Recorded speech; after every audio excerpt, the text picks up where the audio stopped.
even knew she was experiencing things that she was not talking to me about, and I had to decode the language, and I was reacting to behaviors that I didn't recognize of her as my daughter. When she was saying things to me, doing things that I couldn't understand. What is this behavior?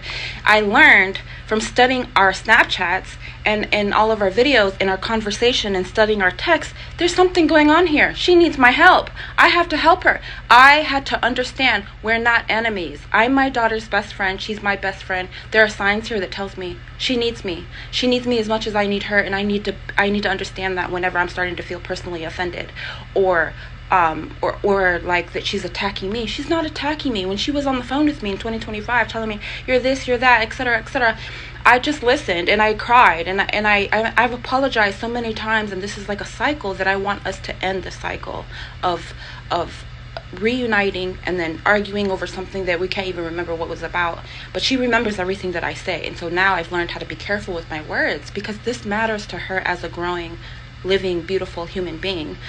She deserves to have memories, good memories, memories that support her to develop completely, memories that give her good feelings and happy feelings of her mother, good memories. And it's a lot that we have. There's a lot of irreversible damage that people would consider like childhood trauma is a lot of irreversible damage, but the way that we're so beautiful and resilient, and although we're human beings, I just believe in us so much to really conquer those challenges. I believe in us. So, and the reason why I'm highlighting 2025 is because I was looking at my video and I said, that looks like I'm talking to her like she's somewhere overseas. She's literally in the building next to me. I could literally yell out the window and she could hear me from her window. And so I just got an email from her, and she's like making these demands of these high amounts, etc. And she's actually really good at communicating.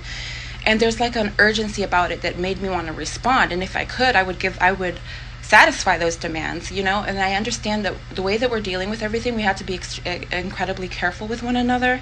There's jealousy, there's hatred, there's people that are trying to do things behind the scenes, etc. So we have to be very careful. And we talked about going to the BTS concert, which is a beautiful memory that I'm not going to stress out about, because I'm going to be a happy giver and creating that memory with my Evie Nunia. With that being said, I've made a care package. I'm creating this care package to give to her. She's not in the military. She's not in the service. She doesn't owe anybody anything. She doesn't owe me anything, and I don't owe anybody anything. And so I'm just not letting anything be negative or take away from us no more. And I'm creating this care package to remind her that I love her, that I'm here, and that OMG, my mother was right about everything. We've always been able to maintain our sense of humor, our connection, the purity of our love. I love us beyond. I love us above and beyond. I'm so happy that we have one another in this lifetime. We're rich in all the ways that count.